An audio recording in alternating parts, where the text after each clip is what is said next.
한 번 빛을 받고 하늘의 선물을 맛보고 성령님께 참여한 자가 되고 하나님의 선한 말씀과 오는 세상의 권능을 맛본 자들이 만일 떨어져 나가면 다시 그들을 새롭게 하여 회개에 이르게 함이 불가능하니 그들은 자기들을 위해 하나님의 아들을 새로이 십자가에 못 박아 드러내놓고 그분을 모욕하느니라.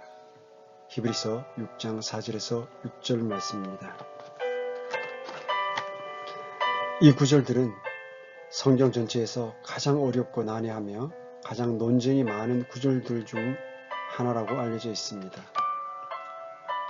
신학자들과 성경학도들에게 있어서 아주 날카로운 갈등과 충돌의 싸움터입니다.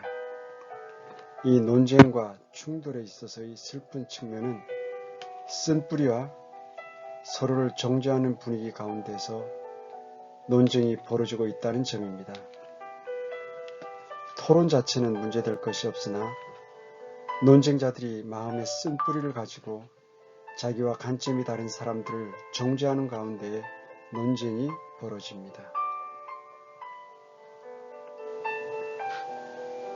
사람들은 다른 사람들의 정직한 견해에 대해 상대를 존중하면서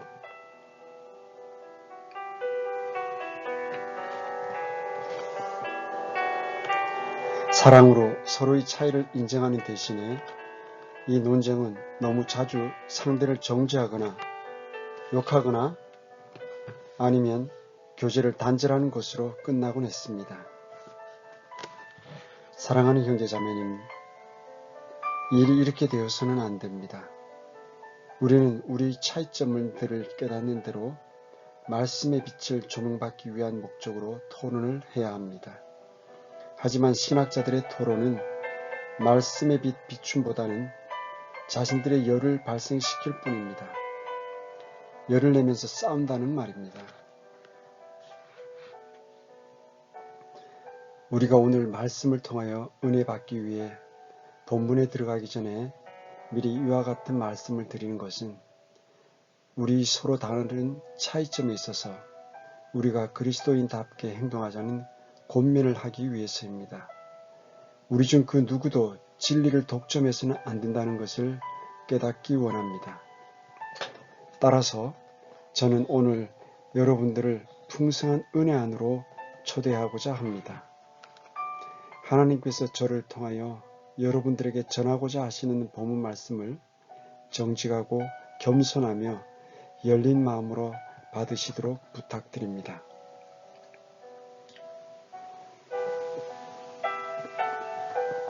혹 여러분이 전에 배운 바가 있고 은혜 받은 바가 있어서 다소 다른 점이 있더라도 과연 그러한가 성경을 살펴 바른 길로 인도받기를 소원합니다.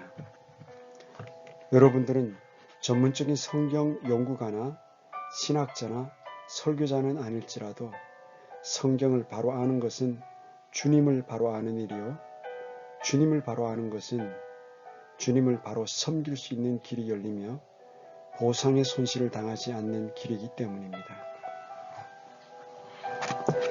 제가 이 권면을 강조하고 있는 것은 제가 지금 말씀드리고자 하는 몇 가지 내용들 중에는 일반적으로 받아들여지고 전통적으로 알려진 해석과는 차이가 있거나 반대되는 것들이 있기 때문입니다.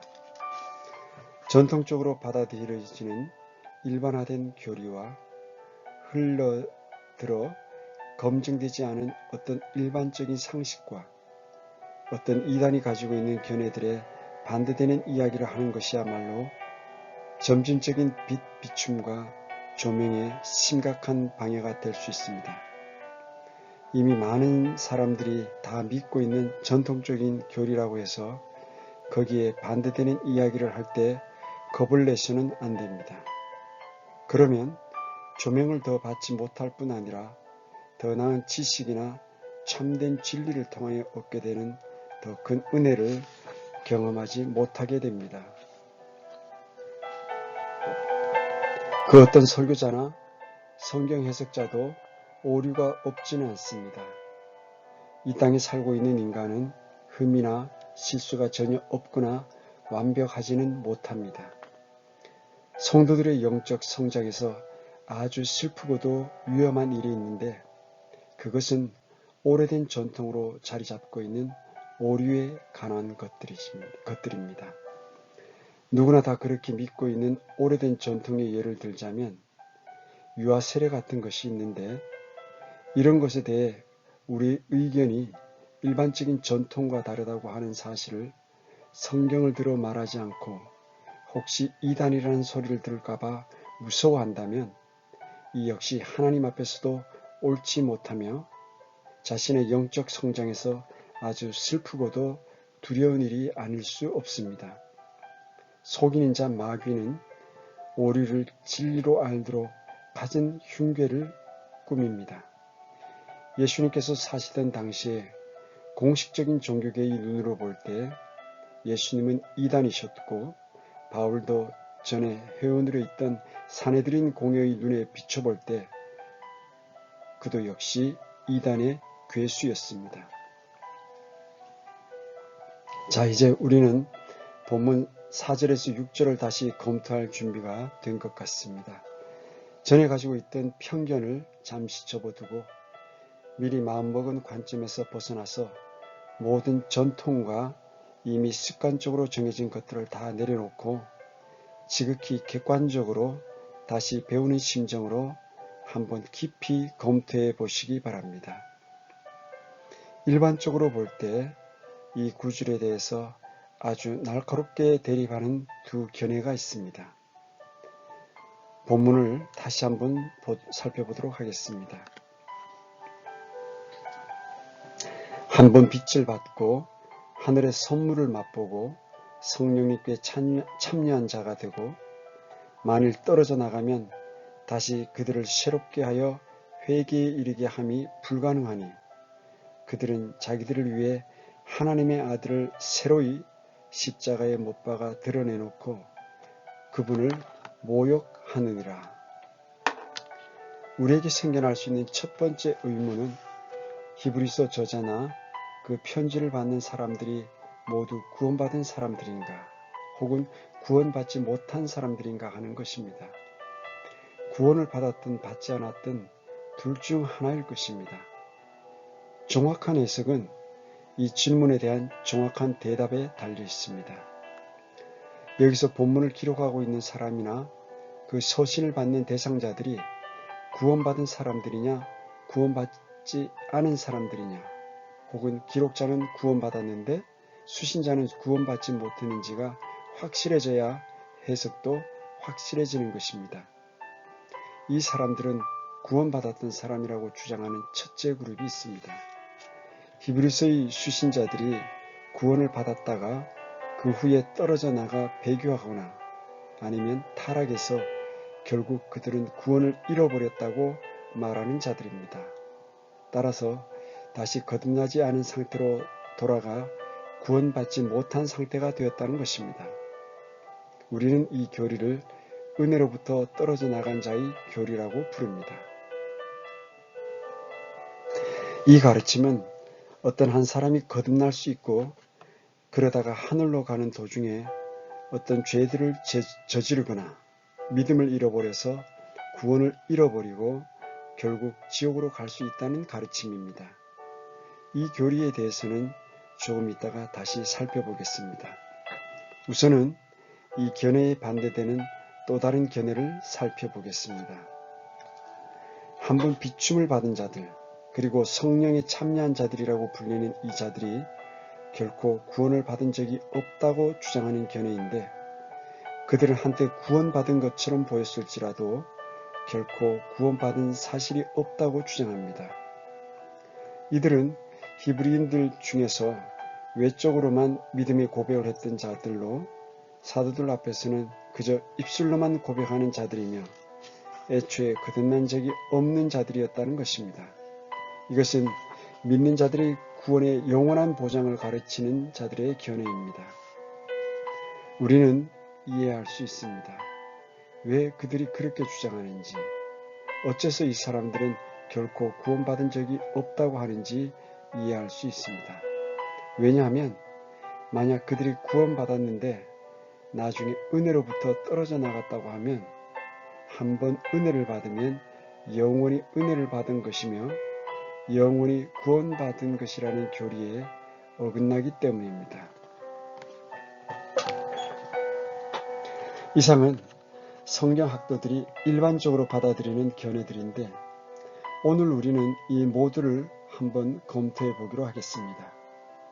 그래서 이 구절들이 그들의 주장대로 성경의 나머지 구절과도 일치하는지를 한번 살펴보고 확인해 보고자 합니다.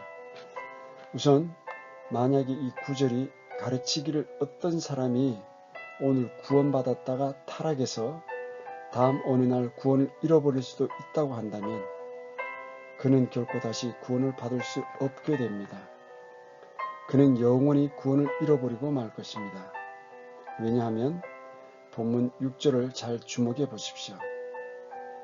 만일 떨어져 나가면 다시 그들을 새롭게 하여 회개에 이르게 함이 불가능하니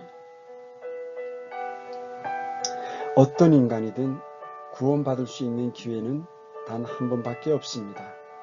그러므로 그것을 잃어버리게 되면 다시는 소망이 없겠죠? 그에게 다시 주님께 나와 주님을 시인하고 구원받으라고 다시 그를 초청할 필요가 없습니다. 왜냐하면 회개하는 것이 불가능하다고 했기 때문입니다. 그렇다면 히브리서 6장 4절에서 6절에 나와 있는 이 사람들은 한때 구원받았지만 구원을 잃어버린 사람들이라고 주장하는 바로 그 사람들이 다름 아닌 타락한 사람들을 다시 돌아오라고 끊임없이 주장하고 있는 사람들이요. 구원을 잃어버린 사람들로 하여금 다시 와서 다시 구원받으라고 초청하고 있으니 얼마나 큰 모순입니까?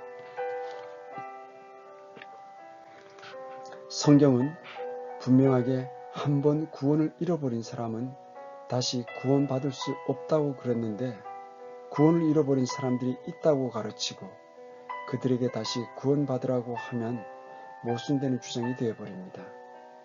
그런 교리를 주장하는 사람들에게 어떤 사람이 찾아와서 말하기를 나는 전에 한 번 구원을 받았습니다. 그러나 지금은 타락했고 다시 구원받고 싶습니다. 라고 말하면 그들은 어떻게 해야 합니까? 가십시오. 당신에게는 이제 소망이 없습니다. 왜냐하면 당신을 회개에 이르도록 하는 것은 불가능하기 때문입니다. 이렇게 말해 주어야 합니다. 그러므로 이 해석은 완전히 허구며 성립이 안 되는 자체 모순입니다. 따라서 우리는 이 구절들이 참으로 의미하는 바를 알기 위해서는 다른 방식으로 문제를 해결해야 합니다. 구원의 영원한 보장을 믿는 사람들의 견해도 한번 살펴보겠습니다. 한번 은혜를 받으면 영원의 은혜를 받은 것이라고 하는 교리를 믿고 있는 사람들이 있습니다. 우리는 단지 그 구절들에 대한 참된 해석이 무엇인지 보여주려고 시도하는 것입니다. 우리는 알미니안주의자들이나 칼빈주의자들을 정죄하는 것이 아닙니다. 우리는 다른 사람들의 믿음을 존중합니다. 그리고 그들을 형제로서 사랑합니다. 구원의 영원한 보장을 믿는 사람들의 해석은 다음과 같이 스코필드 성경의 관주에 나와 있는 내용으로 간단하게 설명될 수 있습니다.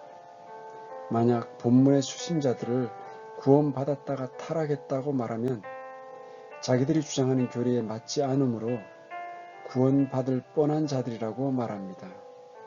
다음은 스코필드 성경인 히브리서 6장 4절에서 8절의 주석입니다.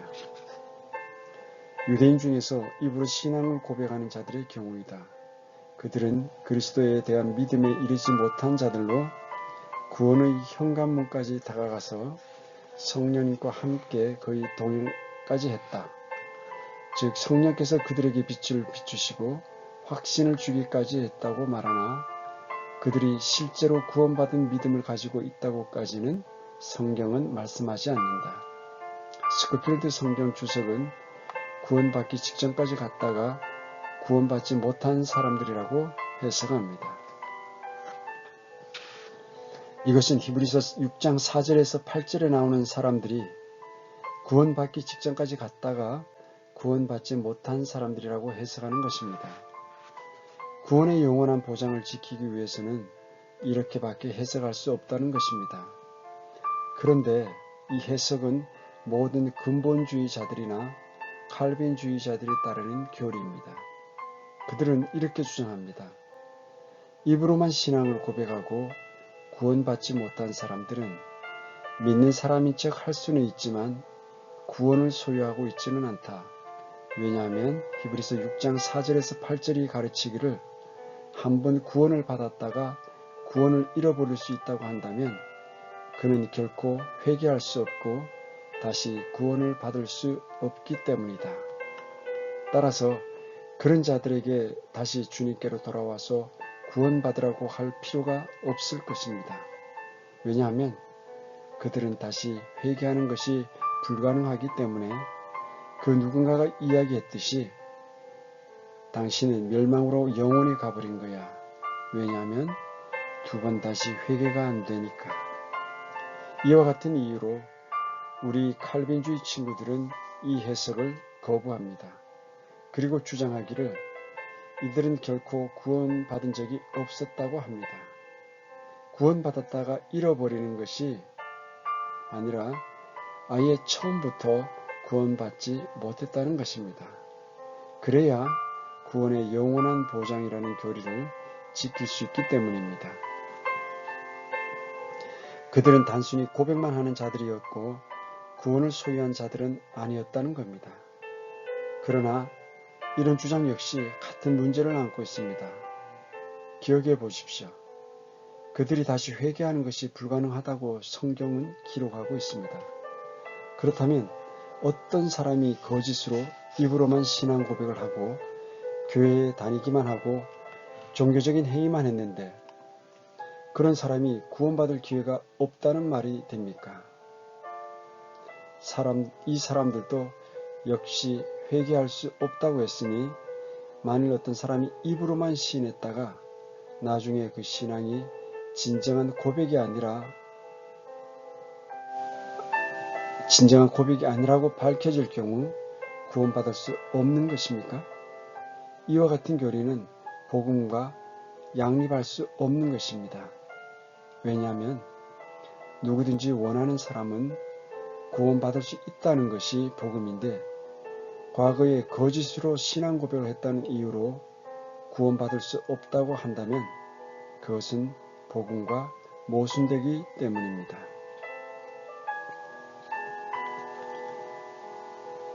우리는 오히려 구원받지 않은 채 거짓된 신앙생활을 하다가 나중에 예수님께 나와서 구원받게 되는 경우를 너무나 많이 알고 있지 않습니까? 구원받지 못한 채 몇십 년 동안 교회에 다니다가 구원받게 된 사람들도 있습니다. 구원받지 못한 채 30년간 교회에 다니다가 구원받은 사람도 있습니다. 어느 주장이 옳습니까? 이러한 견해에 진리의 일부분이 들어있습니다. 그러나 이러한 의견 모두 전체적인 핵심을 놓치고 있습니다. 히브리서 6장의 기록자의 관심은 구원의 상실이 아니라는 게 핵심입니다. 구원받은 후에 지은 죄의 회개에 대한 이야기를 하고 있지 결코 구원을 말하고 있지 않습니다. 성경은 그들을 새롭게 하여 구원에 이르게 함이 불가능하니 이렇게 말씀하는 것이 아닙니다. 만약 성경에 그렇게 기록되어 있다면 이는 얼마나 우울한 복음입니까? 이 은혜의 시대에 살고 있는 사람들에게 너희들은 다시 회개하여 구원받는 것이 불가능하다고 이야기한다면 얼마나 안타까운 일입니까? 여러분들이 지금까지 제가 설명한 것을 잘 이해하셨다고 생각합니다. 히브리서 전체의 문맥을 잘 연구해보면 우리는 이렇게 결론을 내려야만 합니다. 이 히브리서 기자가 거듭난 믿는 자들에게 쓰고 있는 것이 분명한 것은 그들이 경험한 성령의 많은 열매들로 인해 증명됩니다. 즉 히브리 성도들의 삶에 있어서 그간에 제시된 많은 성령의 열매들로 봤을 때 그들은 구원받았다가 잃어버린 자들도 아니고 구원받은 척 하거나 구원받을 뻔한 입술로 고백한 자들도 아닙니다. 그들은 구원받은 사람들이 분명합니다. 더군다나 이 믿는 자들은 상당히 오랜 동안 구원받은 상태로 있었으며 그리스도인으로서의 성장의 길에 있어서 어느 정도 진척이 있었는데 그 후 그들의 첫사랑을 잃어버리고 완전함으로 더 전진하는 대신에 뒤로 물러나기 시작했다는 것입니다. 다시 한번 담대하게 여러분들에게 말씀드리고자 하는 것은 제5장에 나와 있는 히브리서의 핵심 주제는 전적으로 영적 성장에 관한 것이라는 사실입니다. 히브리서 5장 12절의 말씀입니다.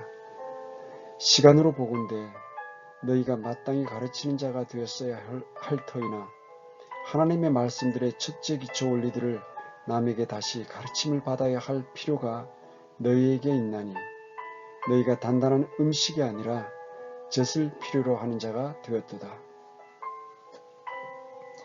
이미 오래전에 구원받은 이 사람들은 마땅히 성숙했어야만 하지만 여전히 영적인 갓난아이 상태로 젖을 필요로 하는 자의 모습입니다. 그래서 이 기록자는 히브리서 6장을 다음과 같은 간절함으로 시작합니다. 그러므로 우리가 그리스도의 교리의 기초 원리들을 떠나 완전함으로 나아가서, 완전함은 성숙을 의미합니다. 그런 의미로 누가복음 8장 14절에도 쓰였는데 가시나무 가운데 뿌려진 씨들이 완전함에 이르는 열매를 맺지 못했다 하는 그 완전함은 성숙을 이야기합니다. 그리고 나서 성경에는 절박한 경고가 뒤따라옵니다. 주님을 섬기는 데 있어서 어느 정도 상당히 높은 수준까지 성장했던 믿는 자일지라도 길에서 넘어져 일어나지 못한 결과 주님의 징계를 받고 그는 사역을 박탈당하고 하나님으로부터 쓰임받는 일에서 버림받은 자가 될 수 있다고 히브리서는 말합니다. 비록 그는 구원을 잃어버리지는 않지만 하나님 앞에서 사용받을 수 있는 그 가능성은 끝나버렸습니다. 계시록에 나오는 등잔대를 옮긴다는 표현이 여기에 해당될 것입니다. 그리스도의 심판석에서는 모든 믿는 자들의 일들이 불로 시험받게 될 것이며 그런 자들은 결국 그리스도의 심판석에서 모든 보상을 잃는 고통을 당할 것입니다. 그러므로 구원받은 우리는 모두 죽기까지 신실해야 합니다. 이것이 바로 고린도전서 3장에 나와 있는 말씀입니다. 15절입니다.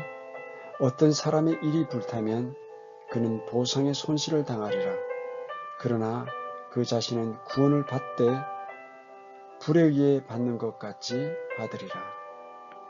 이것이야말로 바울이 그 어떤 것보다도 두려워했던 것이었습니다.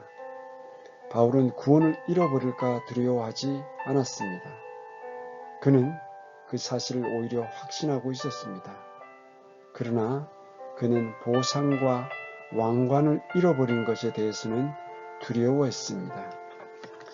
그는 평생 복음을 전파한 뒤에 어떤 부주의한 순간에 육신에게 굴복해서 하나님으로부터 한쪽으로 제쳐짐을 당할까봐 두려워했습니다. 그가 자신의 구원을 잃어버릴까 두려워하지 않았다는 사실은 분명합니다. 이런 까닭에 나도 이 일들로 고난을 당하되 그럼에도 불구하고 부끄러워하지 아니하노니 나는 내가 믿어온 분을 알며 또 내가 그날을 대비하여 그분께 맡긴 것을 그분께서 능히 지키실 줄 확신하노라. 그러나 바울이 두려워했던 그 뭔가가 있었으므로 그는 고린도전서 9장에서 이렇게 고백합니다. 경주할 때 달리는 자들이 다 달릴지라도 한 사람이 상을 받는 줄을 너희가 알지 못하느냐. 너희도 상을 받도록 이와 같이 달리라. 그러므로 내가 이와 같이 달리되 정해진 것이 없는 것처럼 하지 아니하고 또 이와 같이 싸우되 허공을 치는 자같이 하지 아니하며 오직 내가 내 몸을 억제하여 복종시킴은 내가 다른 사람들에게 복음을 선포한 뒤에 어떤 방법으로든 내 자신이 버림을 받지 않게 하려 함이라. 이 구절이 얼마나 많은 사람들을 혼동시켰습니까? 그러나 조심스럽게 주목해 보십시오. 바울은 지금 구원에 대해 이야기하고 있지 않습니다. 신실함에 대해 말하고 있고 주님이 주고자 하시는 보상과 상급에 대해 말하고 있습니다. 그는 지금 믿음의 경주를 달리는 것에 대해 이야기하는 것입니다. 분명히 여러분들은 지금 구원받으려 하늘을 향해 달리지 않고 또한 구원을 얻기 위해 여기에 와 있지 않습니다. 왜냐하면 구원은 거저 주시는 선물로 이미 받았기 때문입니다. 믿음이 고갈된 자, 즉 죽은 믿음의 소유자는 달릴 수 없습니다. 바울은 이것을 더 잘 알고 있었습니다. 구원은 우리의 경주에 달려있지 않다는 것을 잘 알기에 자랑할 수 없으며 오히려 하나님의 은혜에 달려있다는 사실을 알기에 잃어버리지 않는다고 말합니다. 바울이 두려워했던 것은 다음과 같은 것입니다.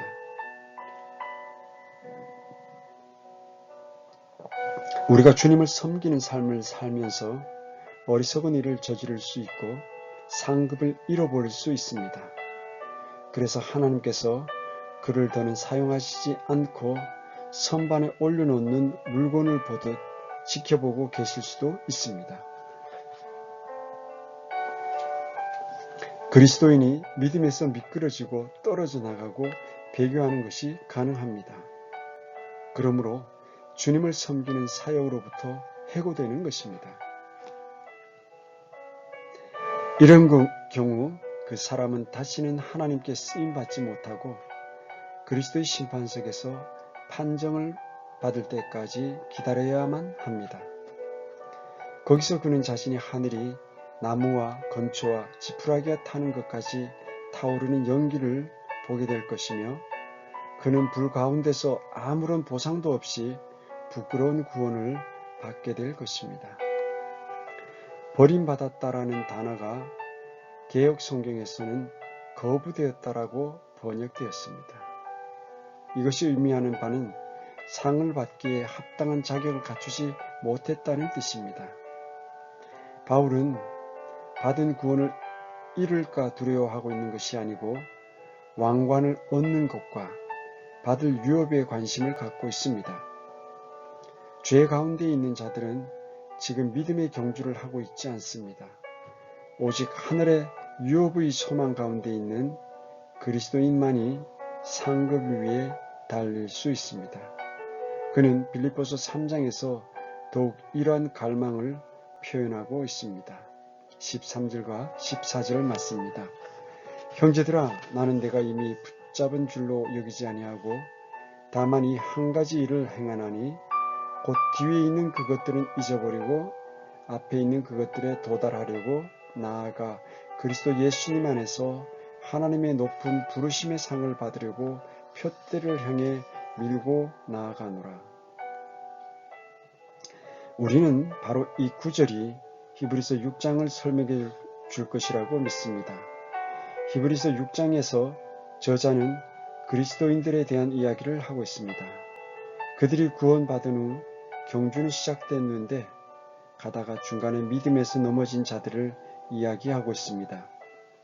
경고와 훈계가 여러 번 반복된 후에도 그리스도인이 계속해서 불순종하고 고의적으로 죄를 짓는다면 하나님께서 결국 그를 더 사용하지 않고 일할 수 없는 곳에 올려놓아 버릴 것입니다. 그들은 그리스도의 심판석에서 다루실 때까지 기다리고 있어야 합니다. 사역자로 부르심을 받을 자들뿐만 아니라 각 지체들이 그럴 때가 올 것입니다. 그러므로 이 구절은 죽음에 이르는 죄를 언급하고 있는 것입니다. 하나님께서 더 좋은 조명을 주시는데도 그것을 거부하고 뻔뻔스럽고 의도적이고 지속적으로 하나님께 불순종하는 것의 결과가 바로 죽음에 이르는 죄라고 할 수 있습니다. 이와 같은 지경에 이르게 되면 이 지상에서는 결코 회개하지 않을 것입니다. 그리고 예수님께서 나타나실 때 부끄러움을 당하는 자들 가운데 속하게 될 것입니다. 하나님의 자녀가 된다는 것은 굉장히 중대한 일이요, 영광스러운 일이요, 거룩한 일입니다. 그러나 그것에는 거룩하고 신성한 책임을 동반합니다. 하나님께서 더 좋은 빛을 비추어 주시는데도 불구하고 잘 알고 있는 죄를 의도적으로 계속 짓는 것이야말로 분명히 주님의 징계를 부르는 일이 될 것입니다. 성경은 다음과 같이 우리를 훈계하고 있습니다. 고린도전서 11장 28절 31절에서 32절의 말씀입니다. 오직 사람이 자기를 살피고 그 뒤에 그 빵을 먹고 그 잔을 마실지니 만일 우리가 우리 자신을 판단하려 하면 판단을 받지 아니하려니와 우리가 판단을 받으면 우리가 주께 징계를 받았나니 이것은 우리가 세상과 함께 정죄를 받지 아니하게 하려 함이라.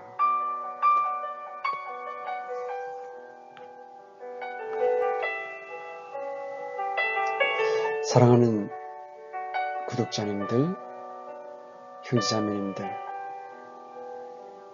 여러분들에게 하나님께서 더 좋은 조명을 주시는데도 그것을 거부하고 뻔뻔스럽고 의도적이고 지속적으로 하나님께 불순종하는 것의 결과가 오늘 우리가 함께 나눈 죽음에 이르는 죄입니다. 이러한 죽음에 이르는 죄를 앞으로의 우리의 삶 속에서 절대로 저지르는 일이 없이 그리스도의 장성한 분량에까지 신실한 성도로 충실한 종으로 그리스도의 소금과 빛의 역할을 잘 감당하며 또 그리스도의 향기를 드러내는 그런 아름다운 성결한 삶을 살아가시기를 간절히 기도드립니다. 오늘도 귀한 시간 함께 해주셔서 감사드립니다. 평안하십시오.